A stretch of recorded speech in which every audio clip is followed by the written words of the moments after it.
솔직히 말하면은 허벅지 안쪽은 운동으로 자극하기가 제일 힘든 부위예요. 스쿼트, 런지 아무리 해도 바깥쪽 근육만 커지고 안쪽 살은 꿈쩍도 안 하죠. 게다가 허벅지 안쪽은 지방이 쉽게 축적되고 잘 빠지지 않는 구조를 가지고 있습니다. 아무리 체중이 줄어도 허벅지 안쪽 살이 고집스럽게 버티고 있는 것이 바로 이 때문입니다. 그러면 이중턱, 허벅지 안쪽, 팔뚝살 빼려면 어떻게 해야 할까요?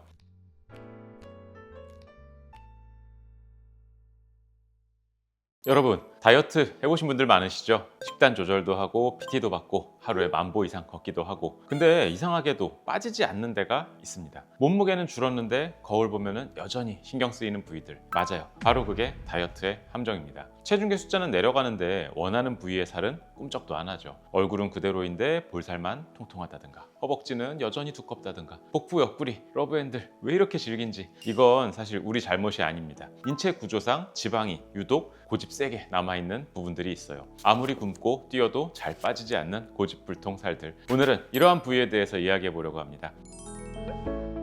자, 첫 번째는 바로 이중턱입니다. 사실 이중턱은 단순히 살이 쪄서 생기는 문제는 아닙니다. 지방의 특성, 호르몬, 그리고 피부 탄력의 문제까지도 복합적으로 얽혀 있는 부위죠. 그래서 아무리 굶고 뛰어도 턱 밑 지방은 끈질기게 버티게 되죠. 그리고 턱 밑에 있는 지방세포는 대사 속도가 상대적으로 느리기 때문에 좀처럼 줄어들지 않을 수 있습니다. 문제는 이겁니다. 턱 밑에 살이 남아 있으면 얼굴이 실제보다 훨씬 커 보이게 돼요. 심지어 살이 빠져도 턱선이 드러나지 않아가지고 살 빼도 티가 안 난다 하는 얘기를 듣게 되죠. 두 번째로 말씀드릴 곳은 바로 허벅지 안쪽 살입니다. 솔직히 말하면 허벅지 안쪽은 운동으로 자극하기가 제일 힘든 부위예요. 스쿼트, 런지 아무리 해도 바깥쪽 근육만 커지고 안쪽 살은 꿈쩍도 안 하죠. 게다가 허벅지 안쪽은 지방이 쉽게 축적되고 잘 빠지지 않는 구조를 가지고 있습니다. 아무리 체중이 줄어도 허벅지 안쪽 살이 고집스럽게 버티고 있는 것이 바로 이 때문입니다. 이렇게 되면은 결과적으로 라인이 깔끔하지 않고 다리가 서로 붙어 보여서 답답한 느낌이 날 수 있어요. 마지막으로 말씀드릴 부위, 바로 팔뚝살입니다. 솔직히 팔뚝은 특히 여성분들한테 흔한 고민 부위예요. 옷 입을 때 소매가 타이트하면은 티가 확 나죠. 그리고 우리 안녕할 때 흔들린다 그래서 안녕살이라고도 하잖아요. 팔뚝은 근육과 지방이 함께 있기 때문에 단순히 운동만으로 개선이 어려울 수 있어요. 특히 날렵한 팔뚝을 위해서 운동을 했음에도 불구하고 근육만 붙고 지방은 그대로인 경우가 많습니다. 그러면 이중턱, 허벅지 안쪽, 팔뚝살 빼려면 어떻게 해야 할까요? 이때 생각해 볼 수 있는 것이 바로 지방 흡입 혹은 지방 분해 주사입니다. 이 중 지방 흡입은 말 그대로 지방 세포 자체를 직접 제거하는 방식이에요. 그리고 이를 통해서 고민되는 부위의 지방이 파괴되고 보다 날렵한 얼굴형, 바디라인을 기대할 수 있게 되죠. 다만 지방 흡입은 수술적인 방법이다 보니까 어느 정도의 회복 기간이 필요하게 됩니다. 붓기, 멍, 일정 기간의 압박복 착용 등은 피할 수가 없게 되죠. 그렇기 때문에 빠른 일상 복귀가 필요한 분들이라면 지방 분해 주사를 시행하는 것이 바람직할 수 있겠는데요. 지방 분해 주사는 특정 부위에 약물을 주입해서 국소 부위의 지방을 분해하고 배출시키게 하는 원리를 가지고 있어요. 그리고 별도의 절개나 봉합이 이루어지지 않고 주사 바늘로 시술을 하는 만큼 빠른 일상 복귀가 가능할 수 있습니다. 하지만 지방 흡입처럼 한 번에 큰 효과를 기대할 수는 없고 여러 차례 반복적인 시술이 필요할 수 있습니다. 또한 식이 조절, 다이어트 함께 꼭 필요하기 때문에 이러한 부분들 의료진과의 상의하에 시술을 계획하시는 것이 좋겠습니다. 이제 결론을 정리해 보도록 하겠습니다. 왜 이렇게 어떤 부위는 죽어라 안 빠지는 걸까요? 그건 우리가 게으른 게 아니고 운동을 대충 한 것도 아니고 그냥 해부학적인 구조, 지방 세포 자체의 특징 때문입니다.